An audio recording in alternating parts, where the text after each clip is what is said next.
You know what? This is true. I actually was at a charity auction about 3 weeks ago, and they were selling off at this charity auction the opportunity to be a mascot at Anfield. And I kept on bidding, and it was getting close between me and another fella. And it got to the point where they said, look, we're going to have a word with you because only one of you is going to win it, and this is getting a little bit silly. And he turned to me and he said, okay, we're going to have a word with the both of you. He turned to the other fella, he said, the child who will be the mascot, how old is he? He said 8. He turned to me, he said, the child who would be the mascot, how old would he be? I said, 42. I was so desperate to walk out at the match, old Nans with Steven Gerrard like that.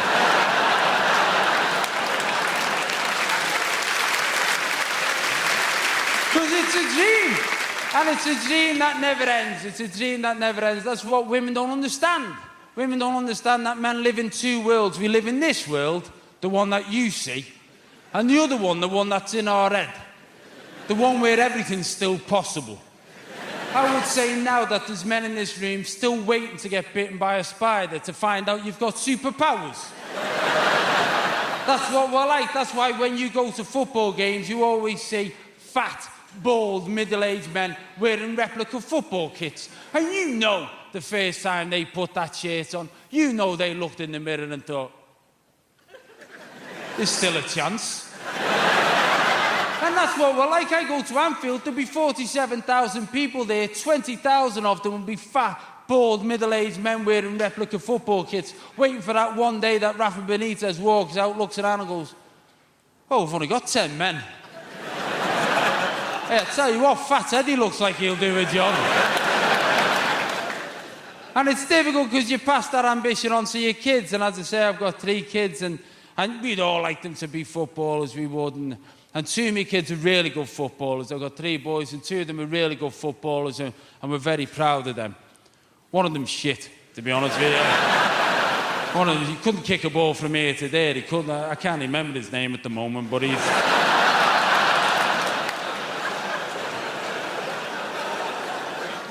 And he went to school one day, and he come home, he said, Dad, you know, instead of doing PE today, you know what we did?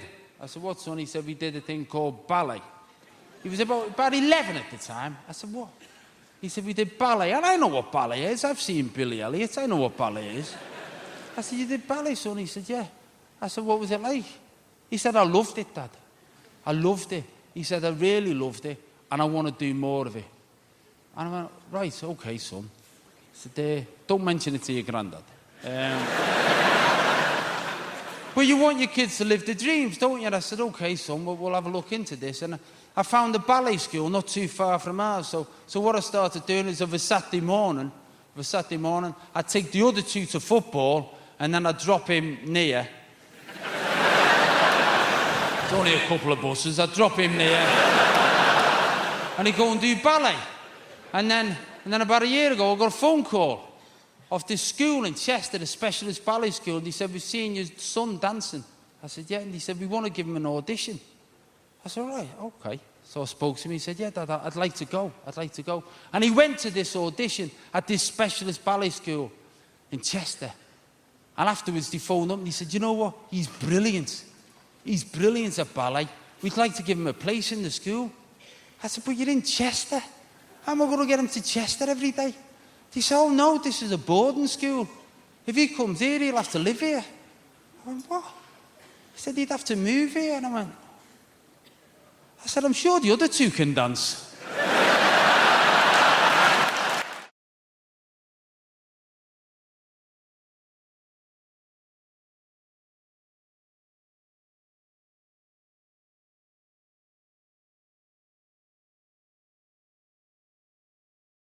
I grew up in Dudley, in the West Midlands.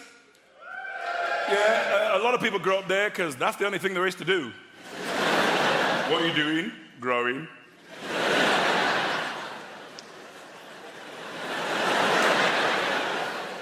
In the 50s, my parents emigrated from Jamaica to Dudley.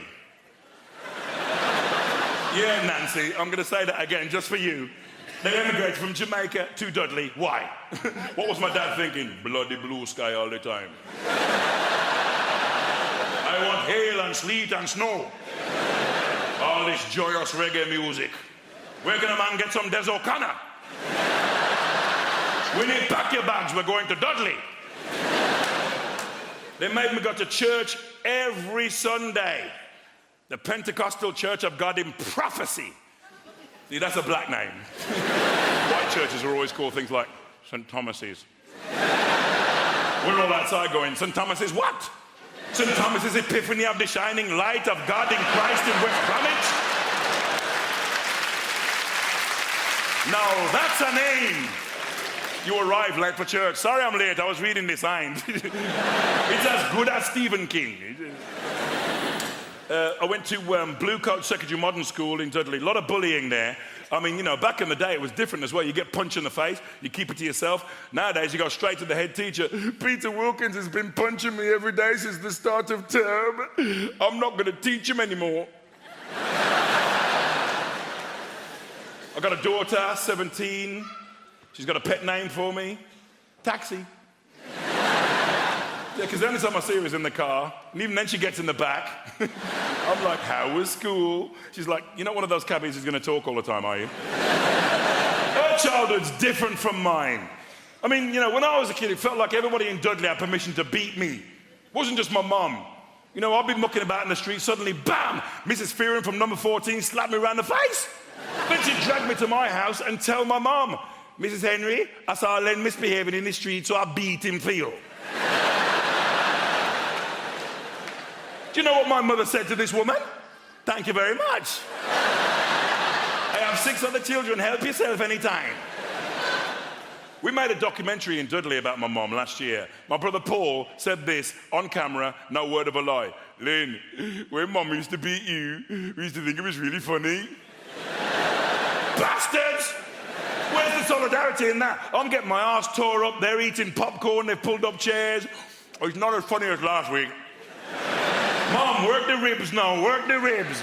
Mom, Harley Shuffle, remember? Harley, Boombaye. Mom, like Popeye, remember? Fabida, fabida, fabida, fabida, fabida. When Mom used to beat me, she always said the same thing. I'm not doing this for me, it's for your own good. Parents are insane. I'm not doing this for me, it's for your own good. All the white people, what kind of parenting is that? Lamar's like, yeah, me too. Oh, man. You know what I'd like to see on television? Jamaican Super Nanny. Beat him if it's been bad, beat him if it's been good. Beat him to show how much you love him.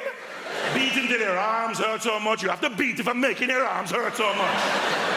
She wouldn't mess about, would she? All right, no. This is what I call the naughty cheer. What's that for? You pick it up and you beat him with it. I'm not doing this for me, it's for your own rotting good.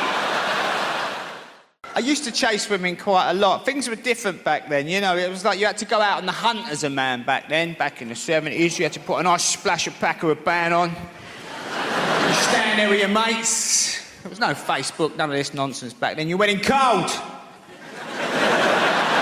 You went in cold.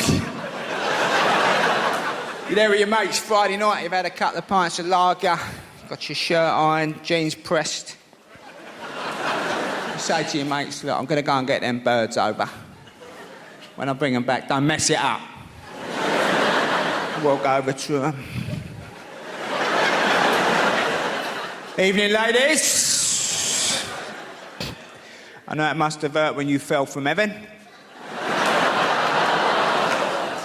Maybe my friends and I could ease the pain by buying you a few drinks. No, fair enough. Come on, we're going. We're only coming here on lesbian night, aren't we?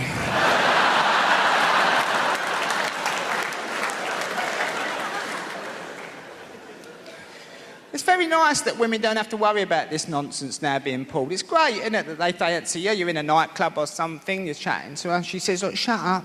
Shut up. I'm going to sleep with your brother. Calm down. Takes you home and uses you. And you wake up in the morning a bit dishevelled. The cat's looking at you. The judgmental cat on the pine dresser.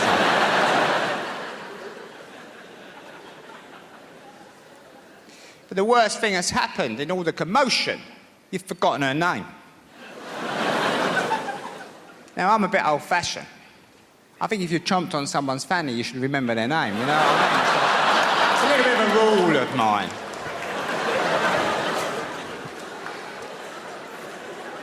So, go downstairs, go through the post. Thinking. I'm a thinker. Crafty cockney. Oh, let's just have a look here. Oh, I can't call her the occupier. That'd be a bit much. But I'm not so old-fashioned. I don't think if you've slept with someone very quickly, there still might be something there beyond the lust. So you tend to go out for a date, don't you, on the Wednesday night after work. You don't want to mess your weekend up. You go express. Pizza Express, not a hut. Too soon for the hut. Hut comes later. It's got to be express early days. Marbling table, flour. It's all going on. Now she's thinking, this geezer's all right as it happens. He's a bit of a stunner. He's not bad in the bedroom. Then you start proving you've got half a brain and all. She thinks he's a potential boyfriend. Ooh. Ooh, potential boyfriend. Suddenly you're getting this speech halfway through the 4 seasons. Listen, can I assure you, it's not my usual practice to sleep with men as quickly as I happen to have slept with you. And I'm like, relax, homeowner.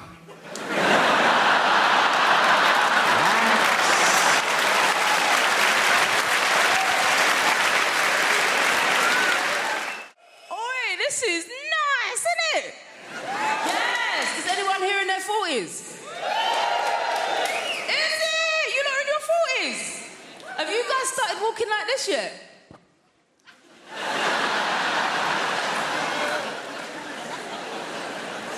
It happens like clockwork, you know? It's mad. Like, I'll be walking around the co-op like I'm in an art gallery, just... Reduced by how much? Not enough. That and I've got a boner for linen. Ooh. In it. I literally go out shopping for fabric and I'm like, give me a fabric that will crease really easily. Yes. I want to iron it for at least an hour. That's for me. That and candles. Woo! Now listen, I used to party hard, and I found that burning your money via candles is a great replacement. When I say I like candles, yeah, I'm going diptyque, baby. Thank you, I'm going Joe Malone. Fig for me. Which also, like, I'm from a council estate. What does fig really smell like? Does anyone... I'm just going on what Joe Malone told me, you know what I mean? These candles are expensive. I reckon for a £5, I could probably buy 50 figs, chuck it in the oven and just waft it around the house a few times. The dream is, yeah, I want enough money that I can light a Joe Malone candle when it's just me in the house. Come with me, people. Can you imagine coming home to your yard, it's just you in, and you're like, you know what? Fig for me. As it is, if you was over my house and I had a candle on the go, no lie, after about 20 minutes, I'll start thinking that's about £17 worth of scent now. What kind of friend is he anyway? Is that enough? I realise there's nothing more insulting than someone lighting your scented candles when you're not there to enjoy the scent. Innit? I had my brother house sitting for me, right? I was away for a couple of weeks. I walked back into the house. As soon as I opened up the door, I was like... I walked into the front room. This guy is reclining on my sofa, lighting his spliff with my Joe Malone candle. The ash was falling into the wax. I was like, you all right? Now, we know as British people, when our voices go high like that, we mean the opposite, right? The higher our voices go, the less we're about it. You know what I mean? If someone's like, you coming to a party? You're like, yeah! What that means is, I'm not coming to your party, mate. So I said, you all right? What you doing? He's like, oh, it's just a bit of mood lighting, innit? So, IKEA tea light is mood lighting. That's not even it. It was a 3-wick candle. Only 1 wick was lit. Thank you. I sort of feel like if you've got enough money, you can sort of just pay somebody to diagnose away your shit personality. And I consider that money well spent, by the way. I would recommend it to you. Prick. No. I actually have bipolar disorder. That's why I've ruined your birthday. Poor me, actually. Now I always thought there was a system. Like, adult ADHD has changed everything for me. I didn't realize that was a thing. I thought it was a childhood thing, but now there's adult ADHD, which has confused the whole process for me. I thought the process was that if you had a child who was shit, you would say that they had ADHD. And if that child who is shit grows up to be a shit adult, you would say that they had bipolar disorder.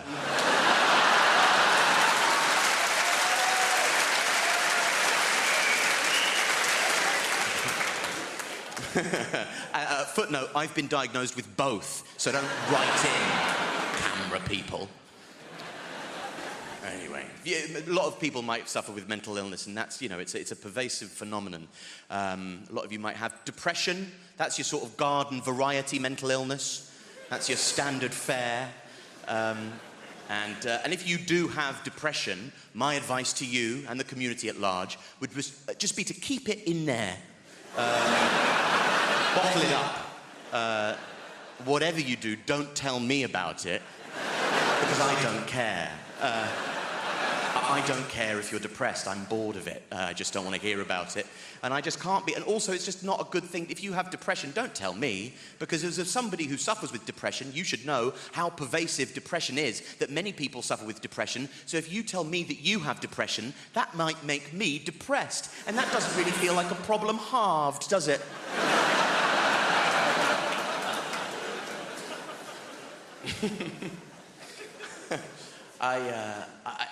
It doesn't. It's like, it's not, I just don't tell me about it, you know? Depression is an economy based on resource scarcity.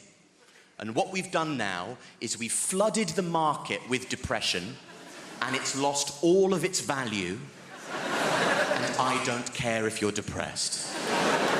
Depression is currently in its Weimar Republic era of hyperinflation.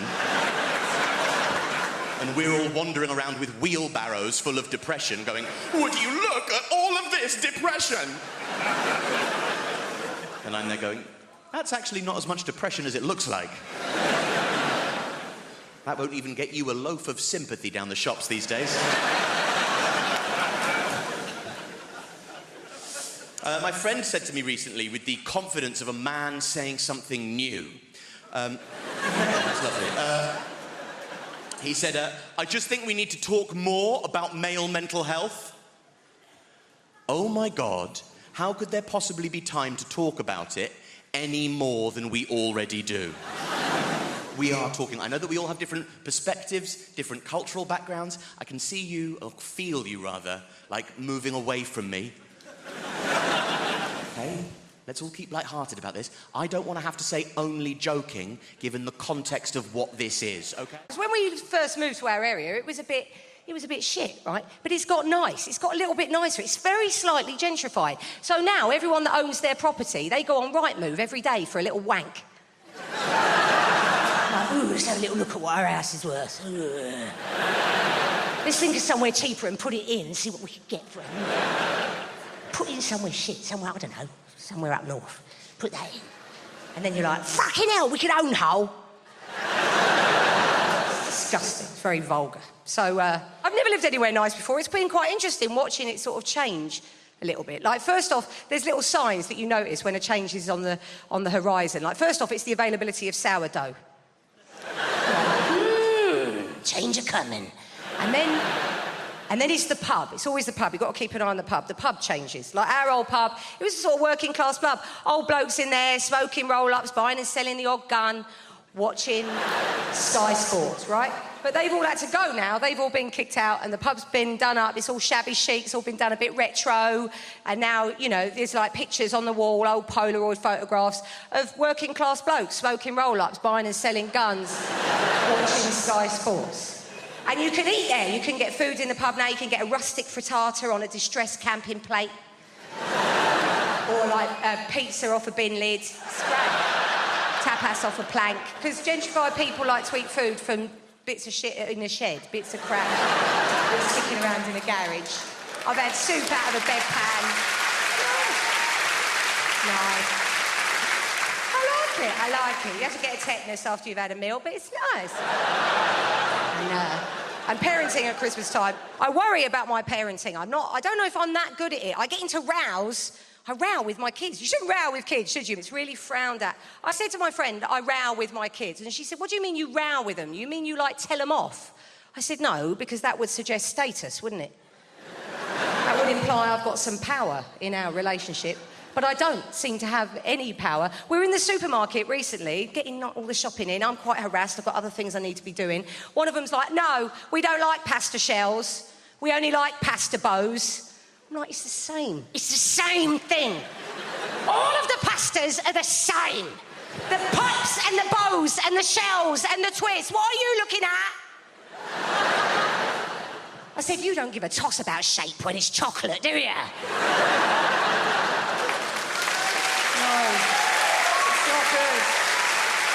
No, because there's no glory in winning a row with a child. Like, if you win a row with your mate, you then tell your other mate, don't you? And then you're like, and then I said, right? And then I said, you don't give a shit about shape when it's chocolate, do ya? And I said it to her face. It's like, oh, well done with your 6-year-old kid. Well done, Kel. And my son loves to play Snap. He loves to play Dinosaur Snap. And he hates to lose, because kids do, don't they? Kids hate losing games. You won't meet a kid that loses a game that's like, no, it's fine, best of 5, let's just go again. So I have to let him win, because I'm his mum and I love him in a sort of oppressive, cloying way. So I have to let him win. He'll lose at things later in life when I can't control that for him. But for this game of Snap, I can let him win, can't I? But it turns out that my reflexes aren't as sentimental as me. So a diplodocus goes down, and then another diplodocus, and before I quite know what's happening, I'm like, snap, snap, ha! We're here to talk about relationships. Let's crack straight on with the first slide. Making... Don't laugh at that. That's not meant to be funny, please. Let's not have another Folkestone on our hands, please. Making divorce work. Now, given that it is a rocky ride, an emotional roller coaster, I start off with a joke, ladies and gentlemen, just to loosen us up. Here it is. If you're going to get divorced, you have to be like the man in the toll booth. Why is that, Keith? Well, you have to be willing to accept, this is the joke, change. It's a zinger. When you divorce, there is sweeping change. Change is right across your life, in every area. One of the first things to change is the locks. You may come... Please don't laugh at that, please. You may come home one day and find that your key no longer fits your wife's lock. Another man's key is fitting your wife's lock. And stop that! Stop it! Stop! I'm stamping on that. Riaz, with a Z, please. Stop it. It's not that sort of a show. Well, I mean, it's not a show, is it? It's a talk. But it's not smutty. So you may come home and find that your key no longer fits the lock. Good. Yes, it can. And it can be very difficult to tell why a relationship is going to go wrong. Why is that? Well, I think it's because at the beginning of any relationship, when two people get together, there's always a sense of what? Hammersmith, at the beginning of a relationship, a sense of... Pardon? Worry. No. Anyone else? At the beginning of a relationship, a sense of... Foreboding. Foreboding is the wrong answer. Lust. No. Uncertainty. There's always a sense of uncertainty. A feeling of will they, won't they? And there's no way of... Please, Hammersmith, take it seriously. We're talking about emotions. A sense of will they, won't they? And there's no... Hammersmith, I will walk off the stage, please. There's no way of predicting when a couple get together whether or not the relationship will work. Will it last a long time? No. Not a chance in hell. Will they stick together? No. Will the marriage endure? Yes. Lee and Leslie. Now, Lee and Leslie are a lesson to us all. They've made a marriage work. So why is it then that when they can make a marriage work, so many others can't? Paul Simon said, there are 50 ways to leave your lover. 1.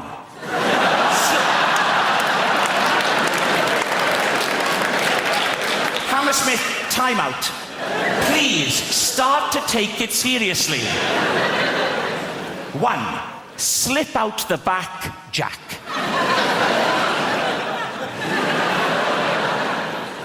2. Make a new plan, Stan. And 48 others. A lot of people often ask what made me get into stand-up comedy. I always say my mum's side, that's the funny side. But it more or less started with school. When I was in school, I was dyslexic. I can hear the thoughts in the room right now. Oh my God, he's dyslexic. He can't play Scrabble. Oh my gosh. I think where comedy started for me, because I was a bit of a class clown, you know, and the thing is when you're dyslexic, it's not that you can't read or you can't write. For every child, it's always different. For myself, it was always my concentration would affect my education. Like, let's say, for example, I'm talking, let's say me and you are friends, bro. We're not being destructive, though, to the class. But everybody in this room remembers that one particular old teacher. She's like 172 or some stuff like that, yeah? And do you remember when she'd catch you talking and make a big meal out of it? So we're having a small conversation, then she'd notice me, particularly me, talking,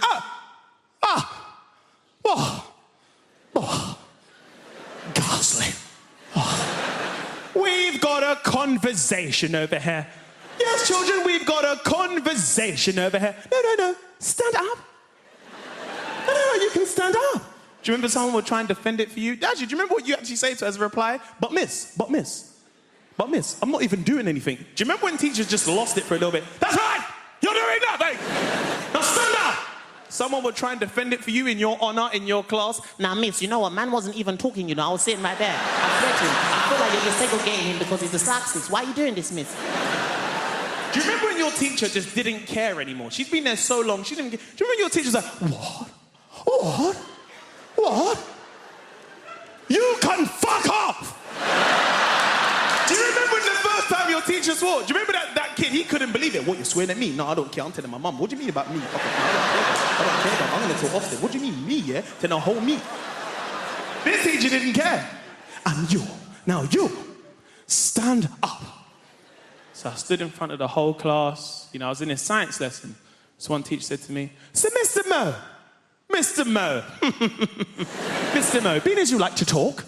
No, because you like to talk. You ever see when teachers get so passive-aggressive, they laugh, but nothing's funny? Mr. Mo, no, you like to talk. You think it's MSN or something like this, don't you? Yes.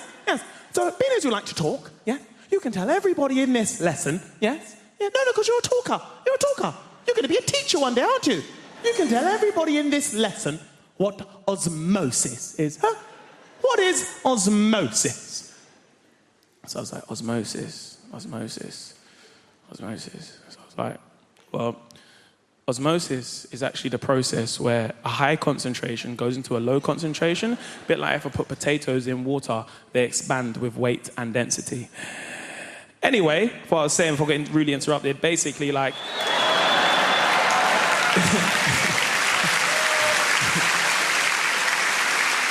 This old teacher lost her mind. Do you remember the teacher got so angry they start shaking, but they shake so much their turkey neck would shake at the same time? Do you remember that teacher? How dare you?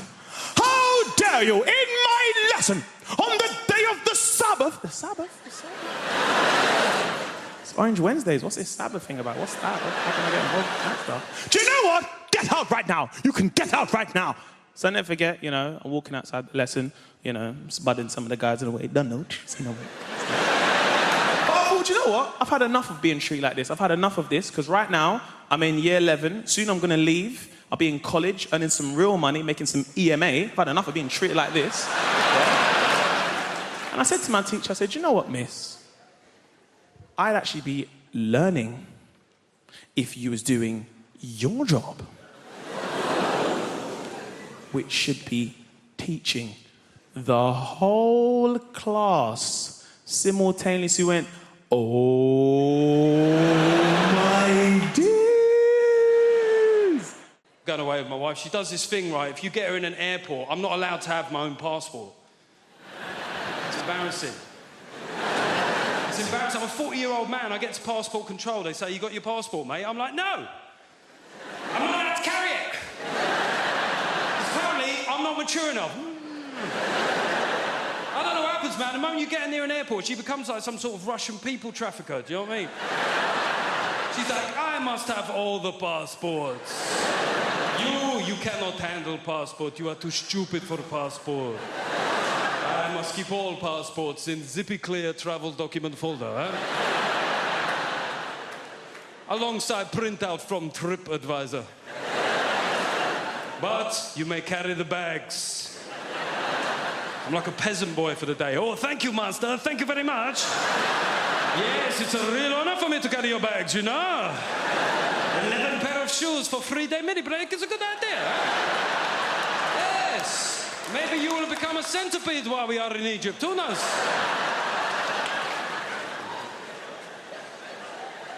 I went on a stag do recently. I went to the Munich Beer Festival. Has anybody here been to the Munich Beer Fest? Seemingly everybody. How many days did you go for, mate? No days. Got deported on arrival.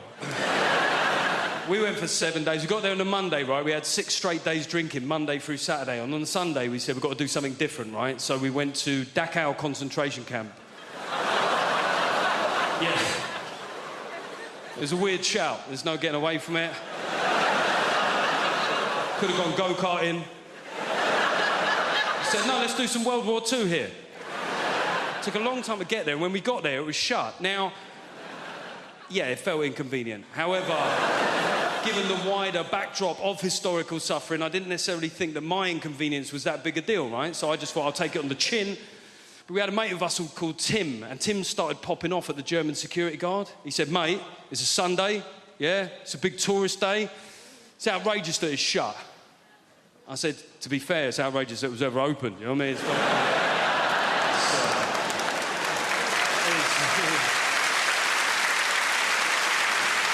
It is weird that you're making this about you, Tim, to be honest. People say dumb things, though, don't they? I was having a beer with my mate Wayne the other day, and Wayne likes to tell you where he was on the occasion of big historical news events that happened within our lifetime, right? So I mentioned 9/11, and Wayne went, 9/11, remember where I was that day? I was like, don't care where you were. I don't see how it's relevant. I don't see how your whereabouts on that fateful, terrible day will form some sort of meaningful historical footnote, Wayne. I'm being honest here. He looked hurt. He went, I went, all right, where were you? He went, karate. I went, see, that's exactly the sort of trivial shit I was worried about, Wayne. He said, well, you know, I was in New York 6 months before that. Makes you think, doesn't it? I was like, no. No. To be honest, all it makes me think is I wish you'd been there 6 months later. Sorry. You know when you're in love with somebody, you rarely see them at work. You rarely see them doing the thing that they do and you can't. It's extremely attractive. Go follow your partner someday to work. If they're having an affair, it'll be a hideous conclusion.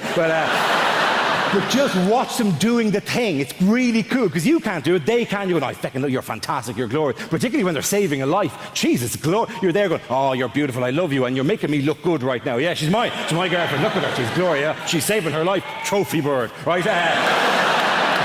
I had to be peeled off the doctor the day of the mini-stroke. Seriously, she was underneath me going, that's very flattering, but could I deal with the situation first, right? And I was behind her going, no, she'll be unconscious for a while, yes.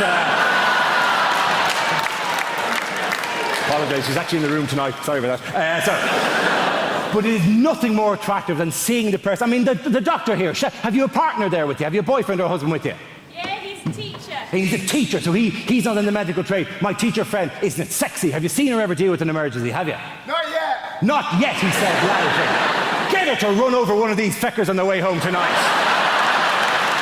Dude, it's extremely attractive, but the one bad thing is you're very clannish people, the doctors. They have a tendency to hang around together in little groups, right? Okay. My teacher friend, do you have to go to loads of social events where it's just you and doctor? Does that happen to you, my friend, does it?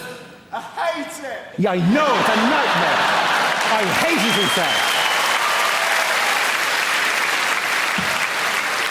I am articulating your pain, my friend. He hates it, ladies and gentlemen, because there's times I've been at dinner parties and it's doctor, and I'm the only feckin' muggles in the room, right? And they don't know half as much as you give them credit for. My friend, if you're ever at another dinner party and it's all doctors, feck with their heads. It's remarkably easy to do. If you're ever out with a load of doctors and they're going, well, today I performed a fucking duodectomy. You just go, yeah, but what are hiccups? Exactly.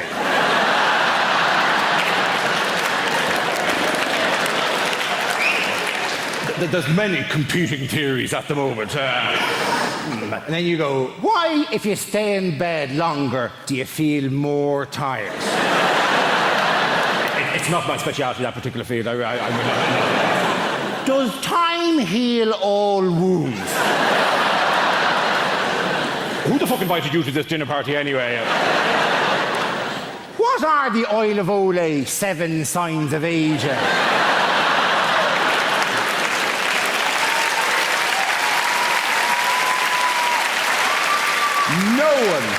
No one actually knows what the Oil of Olay 7 signs of aging are, right? Apparently they start with little lines around the eyes and finish with a woman sitting on a stairs with a bottle of gin going, I gave him the best years of my life! And it takes a feckin' hell of a cream to get rid of that, let me tell you. Doctor, one final question. Doctor at the back there, my surgeon friend, liver and pancreas, answer me this. What are hiccups exactly? Diaphragmatic irritation. A diaphragmatic irritation. Good woman yourself. Very good. Let the punters at home note, she said, diaphragmatic irritation, which is right. I also would have accepted any arrhythmic irritation of the phrenic nerve. Please. I'm not a doctor. I'm just riding one.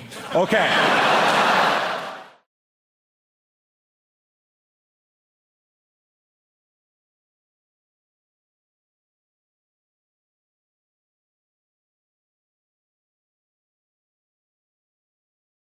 I don't know how you guys got here tonight. I squatted down, put my head between my knees, and fell forward.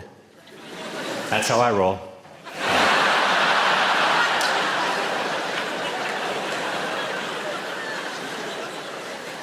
My ex-girlfriend said we can work on my bladder problem together. I said, there is no we. Now piss off. Uncle just set a new world record by getting 27 pigeons to land on him. What a ledge.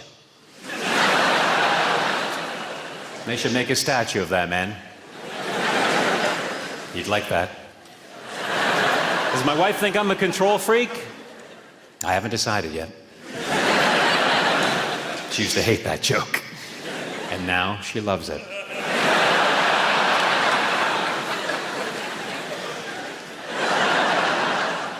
The other night at a party, my wife got drunk and told everyone she invented the echo. I said, listen to yourself.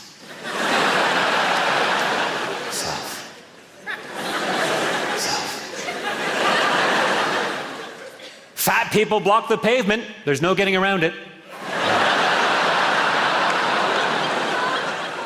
Ever take a shit so big you needed a midwife?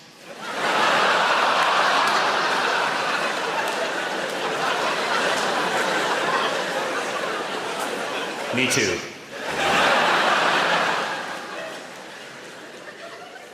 Unfortunately, the blueprint to my honey farm was destroyed. I have no plan B. In some circles, I'm considered the inventor of the hula hoop.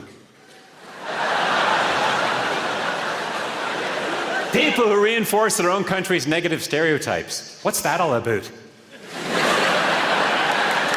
Hey? Gets me so angry I want to just throw down my jar of maple syrup and crawl out of my igloo, pick up my ice hockey stick and club a seal. Or a moose. Or Justin Bieber.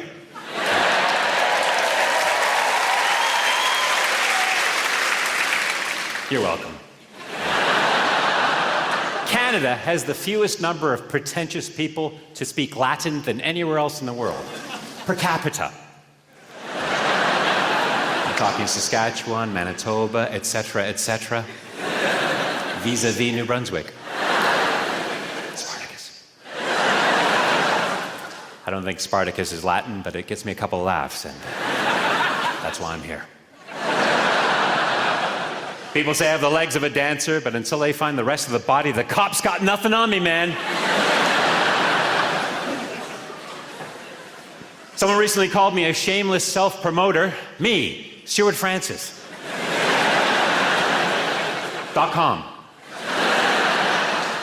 I've been described as being dismissive and having a limited vocabulary.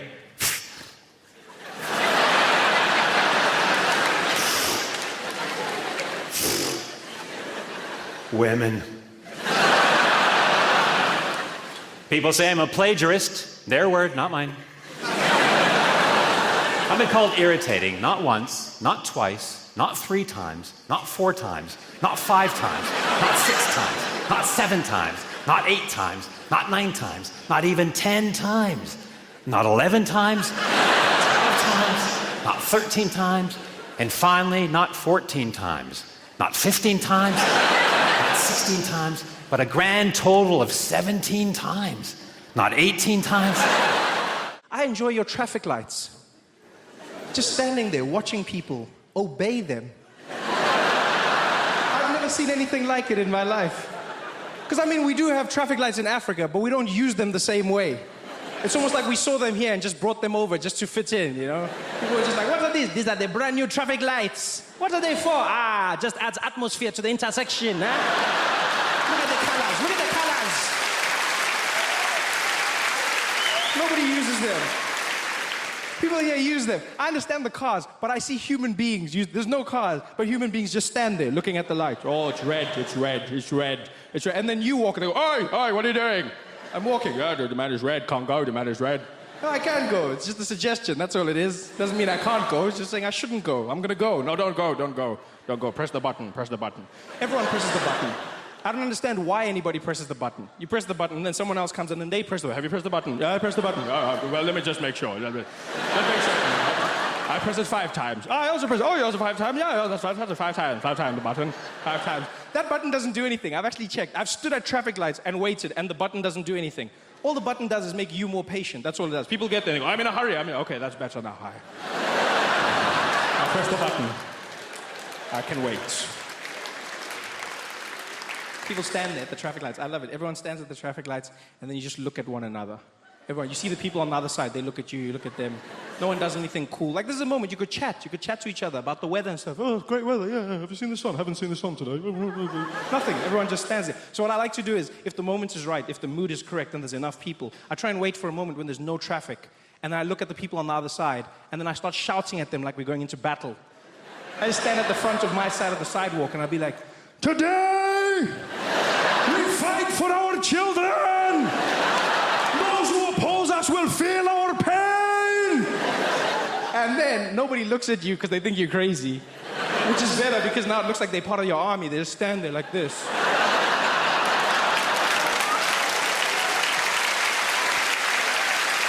And you just carry on. I try and say the craziest things to see if anyone... Nobody leaves, nobody. I just say the craziest things. Last week, many of us died in the Battle of Oxford Street. But today they will not be so brave. And no one says anything. No one's like, I don't know what's going on, mate, but I'm not part of this. All right, then, thank you. Traffic light beef's not my thing. Nobody says that. Nobody. Everyone just stands there with you like an army. Then the other people on the other side, if you do it well enough, they start to doubt themselves. You see them on the other side like, what's going on? You will die!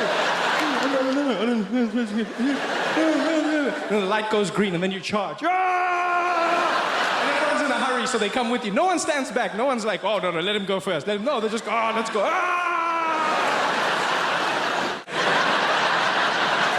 Lay it on your ass with a key in your eye. It's also good to be here because I enjoy drinking. That's how I got this lovely voice. But I do enjoy drinking, and it's beautiful here for that. You know, like in LA, I'm an alcoholic. In Canada, I'm a drinker. Here, fine. I'm absolutely fine. I have nothing to worry about. Everything's wonderful. In fact, I could be fit. And in Ireland, I'm a pussy. So it depends, really, on where you go. I remember years ago, the first time I got really smashed was in Dublin many years ago. And bless one person. And I got smashed. I've never been that smashed. I fell off the back of a bar stool. I've never done that before. And it wasn't because I was, this kind of drunk. It's just for a brief moment. I thought there was a back on the bar stool. So I was like winding up a story, some bullshit story that I thought was clever. And I'm winding her up. And then we all decided to, and just completely disappeared from view. But God bless the Irish. They don't make fun of you. They just pick you up, dust you off, and put you back on that bar stool. And then they all line up and tell you the story about when they fell off the bar stool. And fiddles come out of nowhere. And they sing a song about what just happened.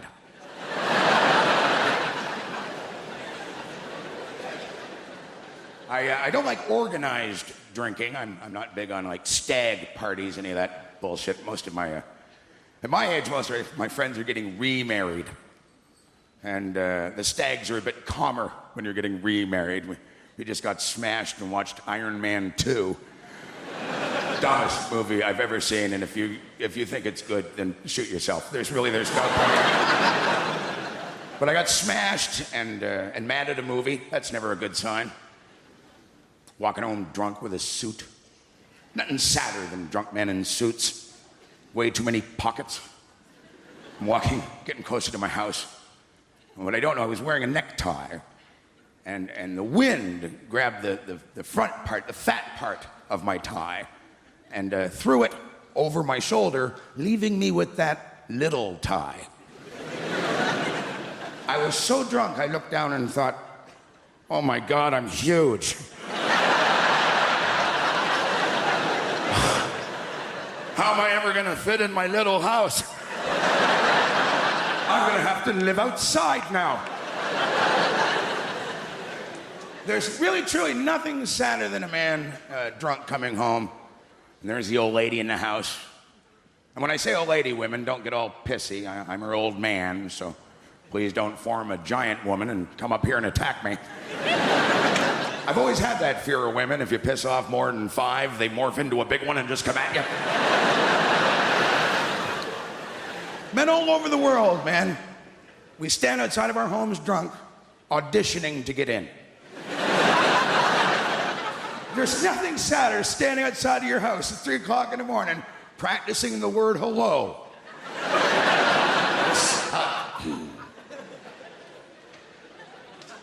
Oh.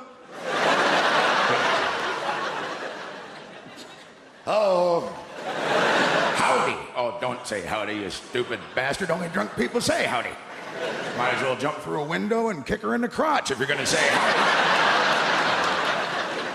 It's hard to be a woman, like a we're posting naked or almost naked pictures online to show how confident we are. And in all the comments, other women will be like, "You are so brave."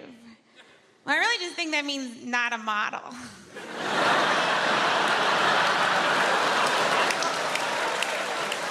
Also, it's not brave. There's no soldier looking down at that picture being like, "Oh, what a brave lady." You know, a man posts a naked picture, he just loses custody of his kids. And if showing your weird body's brave, then the guy that masturbated in front of me on the subway is very brave. Because he had a real weird body. And he was making weird faces. He might be the bravest man I know. But that's the thing, we're supposed to care so much about our bodies as women, you know? And there's even campaigns that we should love our bodies and be confident in our bodies. Or we could just stop caring about it. Because you know who doesn't care about their bodies? Men. You know what men are? Successful. Men are presidents, men are CEOs. You've never heard a CEO go, "I want to get profits up and keep costs down and love me for me." 3 p.m. we're gonna have a meeting about how I can accept the fact that I have my mother's thighs. You know who should care about their bodies? Men. You have weird bodies, men. You're gross. Your balls are gross. I've never seen a guy be like, "Oh, I can't wait to get his pants off and see that weird bag of stuff between his legs." What is it? It's like when you go to a haunted house and you stick your hand in a jar, you're like, "Please be grapes." Balls seem like a real god whoopsie.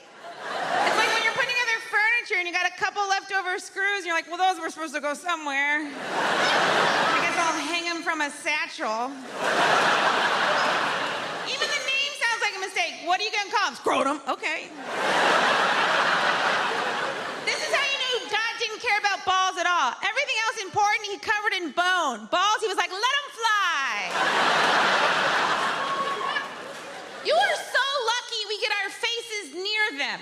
If a woman puts your balls in her mouth, you should pay her a lot of money. And not in like a prostitute way, and like I don't know how else to say thank you. This is a very nice thing you just did to me. And you didn't get any pleasure out of it. There's not a single woman that's like, "That's what does it for me."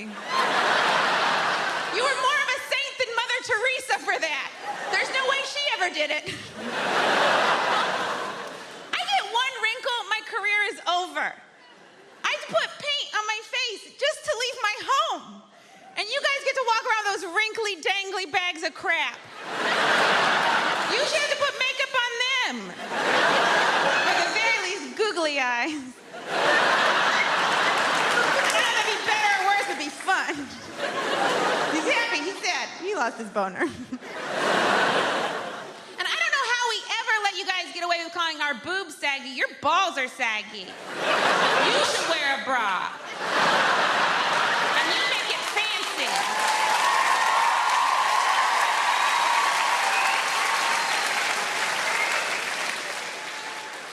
All those women clapping, they meant yours. And I love Argos, man. My woman took me there, man. I freaked out about Argos. You English people do stuff different. You got that catalog shopping at Argos. The only store where you keep the catalog at the store. Like people go, "Hey, do you want to go down to Argos and check out the catalog?" Why didn't we bring it here? Because that's not what you do here. We're going to go down there and check if stuff's in stock or out of stock. Spend a day with it. And I'll tell you something, Argos freaked me out. First time I ever walked into Argos, they made me feel like I was a spy. Because I walked up to that teller and I handed her this little piece of paper. And she just looked at me and went, "Okay. Go to checkpoint B."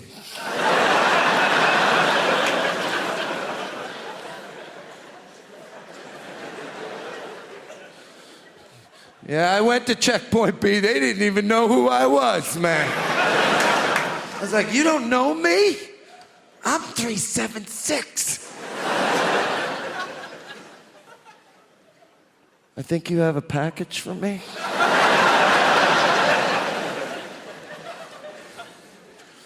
My woman, she loves Argos, man. My woman loves Argos because of that catalog. Women love catalogs. Catalog to a woman is like the Bible, except real. Yeah, stuff actually happens in the catalog. My woman doesn't even need to look at the index to know what page the stuff she wants is on. My woman walk into Argos, just kick those doors open, grab her little red gambler pen there. Feel lucky, Tom. And she'll flip through that catalog like she was a Jedi Knight. She'll be like, that's what I want, Tom. And I'm always amazed. I'm like, wow, how'd you do that? She goes, I'll show you something else, Tom. That's what you want. And I'm standing there looking at it going, I don't even know what I want. And then I look at it and go, holy shit, that is what I want. A trampoline.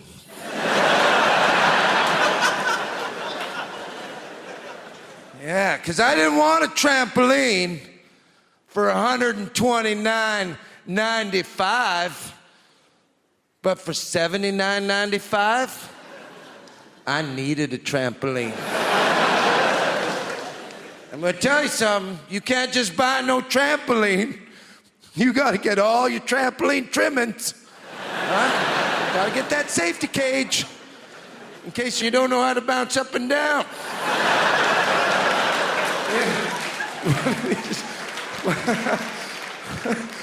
One of these sideway bouncers. Turns out I'm a sideway bouncer. I was bouncing from side to side. I smashed my head against that safety bar, and I'm bleeding in the safety cage. And thank God that safety bar was there to stop me from landing on that soft grass. People ask me all the time, so Rich, how did you end up becoming a comedian? And I always say, why do you say end up, like I made a mistake? It's kind of a polite conversation you have with a tramp. So, fella, how'd you end up in a skip? It's the most fantastic job in the world, right? You make people laugh, you, fella, with all that stress on your face. Look at you, sitting in the front row trying to get the jokes before anyone else. How desperate are you for comedy, my friend?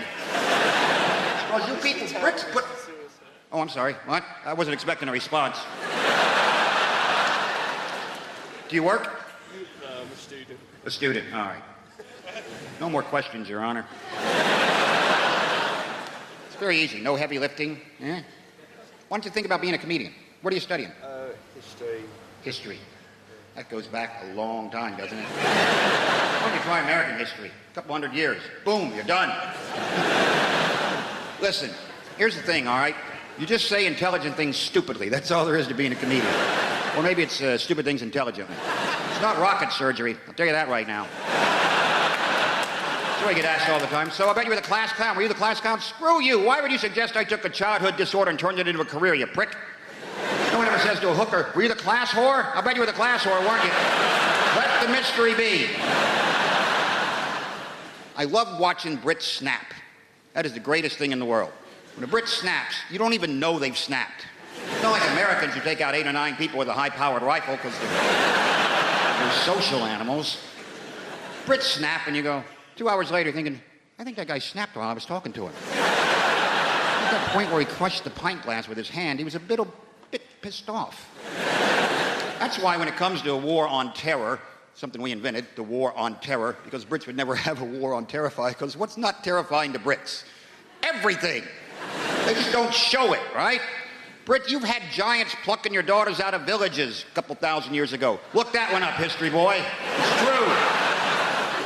So the basic British reaction to anything terrifying is this.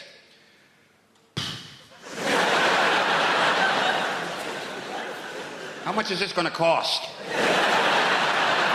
You can't really terrify. That's why I'm pretty sure the war, the whole terrorism thing, I think the terrorists have just kind of given up on Britain, because what can they possibly do, right? Listen, I would never compare the scopes of tragedy of, say, the World Trade Center to the bombs that blew up in London, but the reaction is completely different, right? America still has this entire culture of fear about terrorism. It's basically manifests itself by terror alerts being scrolled across the bottom of the TV screen by color. No explanation whatsoever. Just today's terror alert is orange. Now back to our show. What the hell was that? What does that mean? Orange, that's hunting accidents, roadworks, right? That's not good. It means be very, very aware of terror. So dwell on it now and then.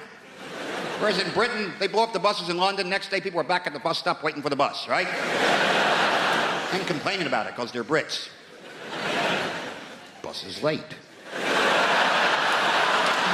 I mean, it's late. The one yesterday blew up. Yeah, well, that was yesterday. Today's today. I live in the present and the bus is late. That's why when you watch a Brit snap, right, you got to get really close to them.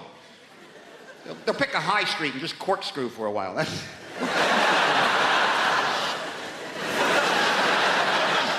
Not even knowing what direction to... What direction is corkscrew anyway? This is bullshit. And then you get too close and then you get sucked into the vortex, right? Are you okay?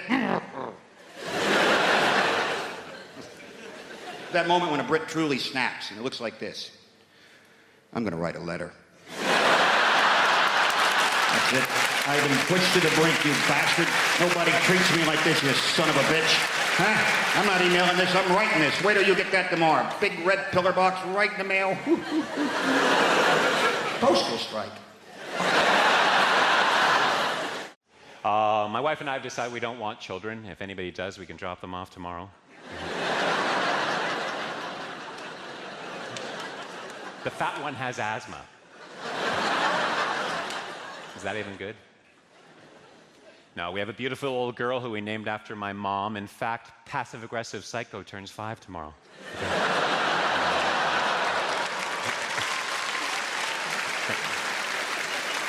Hey, should lesbians be allowed to use dildos? They made their choice. I am happily married, that's why I'm wearing the ring. Ooh. Oh, it must have fallen off in that hooker's ass. What am I like?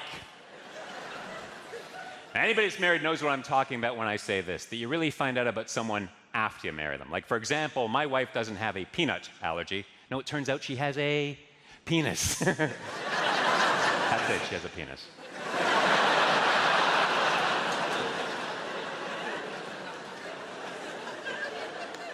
My father was a man of few words. I remember he used to say to me, son, get your trunks, we're going to the library.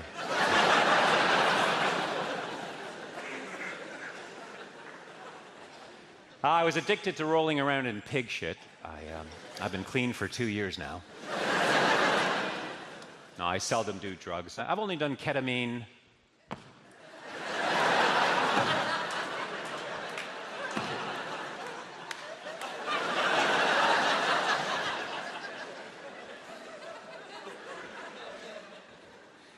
My doctor thinks I'm taking hallucinogenic drugs. How do I know? Let's just say Little Bird told me. My therapist says I have a preoccupation with vengeance. We'll see about that. Another therapist says that I have an overactive imagination, or something to that effect. I was distracted by the tap-dancing chipmunks on his water cooler. Yes, doctor. I understand, doctor. T for two, a T for T, me for you, and you for me. OMG, that is so cute. Do another song, would ya? Okay. Me and my shadow strolling down the avenue.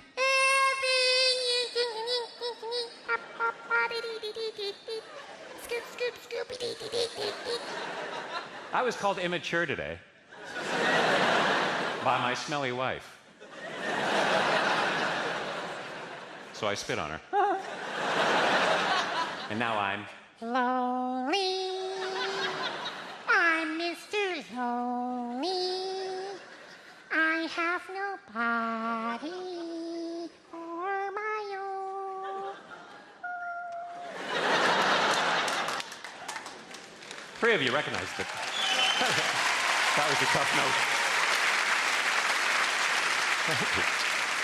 Some of you are looking at me thinking, is this shit funny in Canada? No, it's not. That's why I'm here. Receiving oral sex from an ugly person is like rock climbing. You should never look down.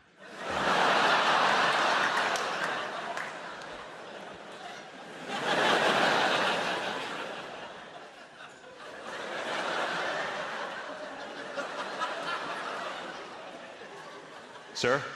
You guys have been amazing. Chat in that, you know, voice. So I had to arrange my face into one of those mum pretending to give a shit faces.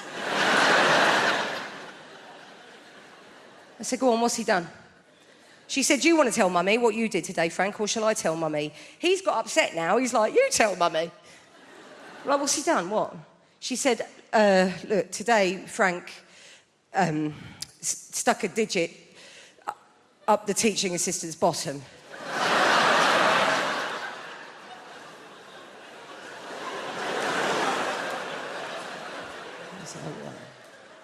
That's not ideal, is it?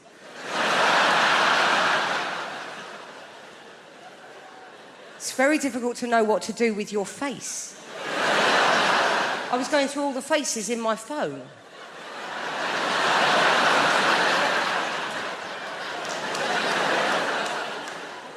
She said, we've talked about bodies, haven't we, Frank? And areas of bodies that we respect. I thought now would be a really bad time to go, this is awful. I mean, this is a finger up the TA's... I mean, this is now they're teaching numeracy in primary education now. It's not like, oh, if Frank's got one finger up the TA's arse, how many fingers are still on the outside?